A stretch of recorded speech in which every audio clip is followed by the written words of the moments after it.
Plugado de volta, 11h06 da noite, hoje, quarta-feira, dia 4 de dezembro.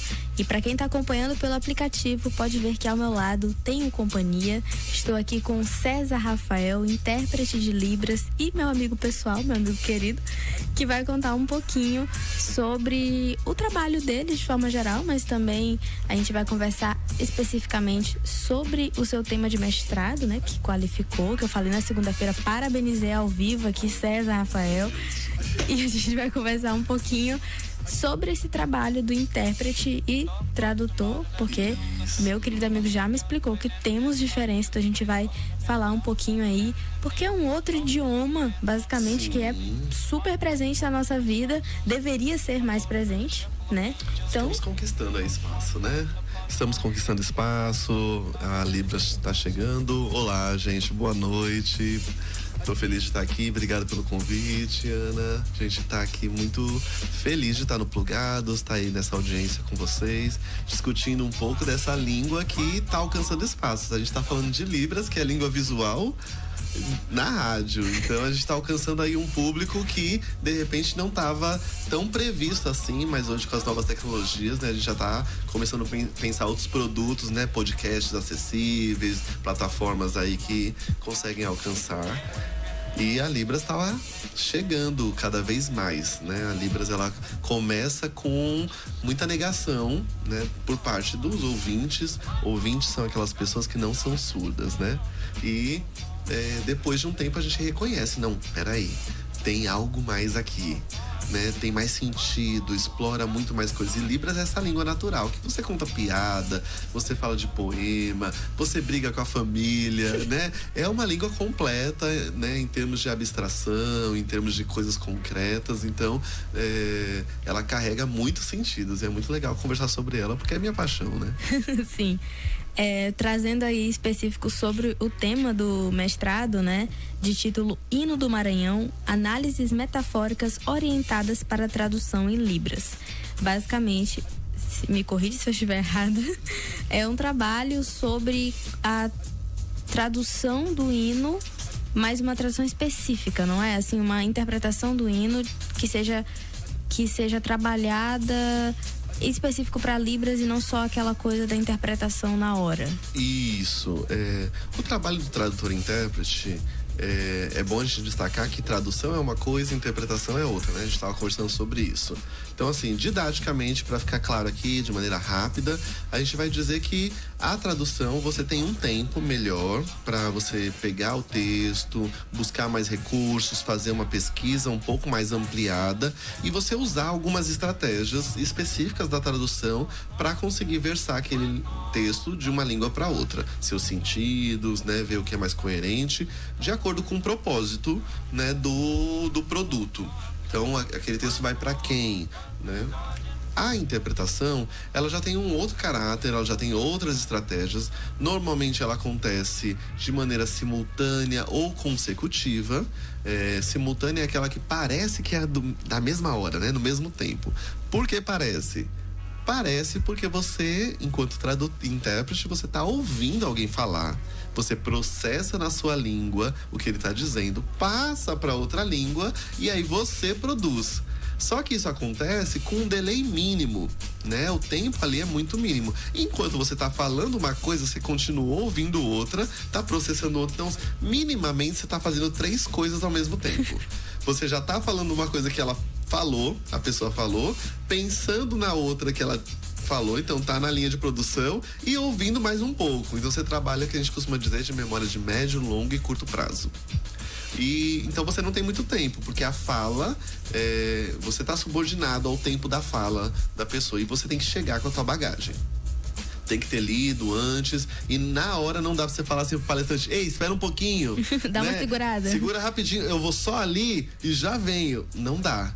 Porque você tá ali num exercício. Então, assim, são acionamentos linguísticos diferentes.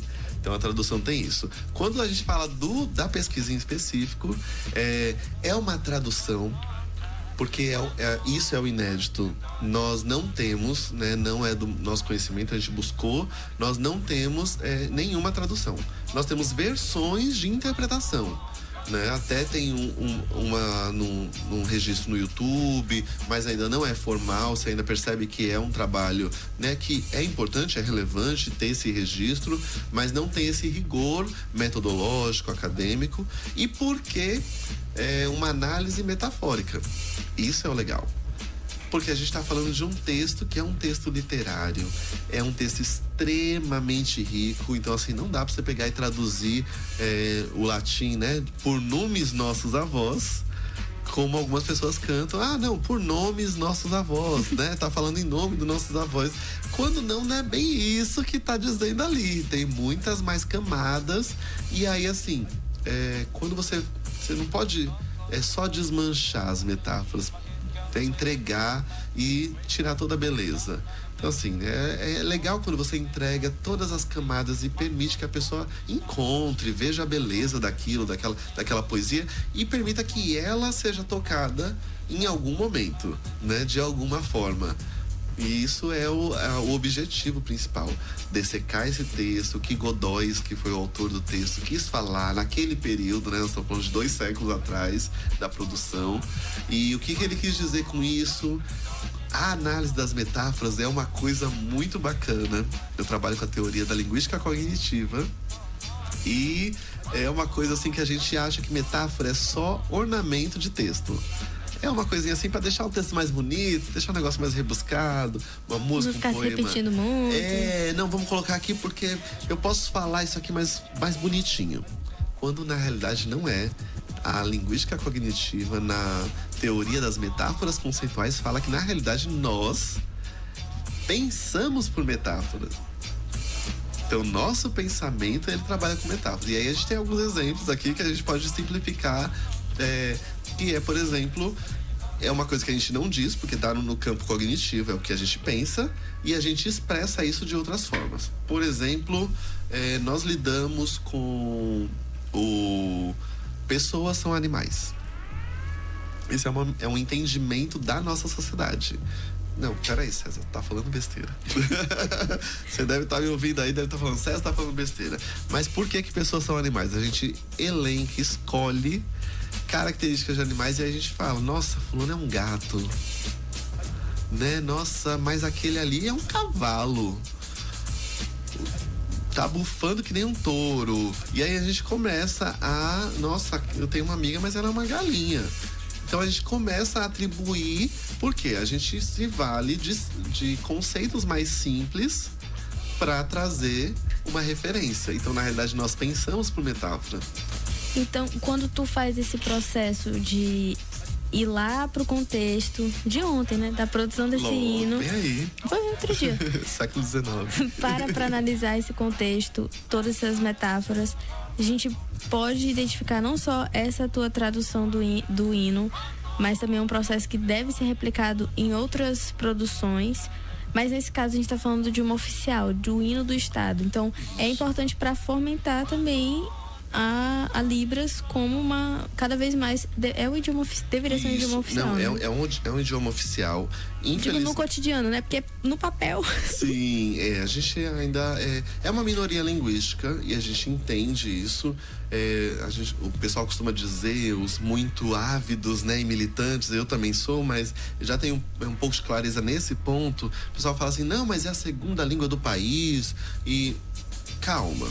A gente quer muito que seja, a gente tem lutado muito. O Brasil, ele não tem só a Libras oficializada, porque é diferente de ser oficializada para ser oficial. Sim, ainda tem isso, né? Então ela é oficializada, ela não é oficial, né? Então o que é uma língua oficial? É a língua franca. No Brasil, a língua franca ainda é o português. E a Libras, assim como algumas línguas dos povos originários, o Tupi, elas são línguas que estão registradas, que estão oficializadas.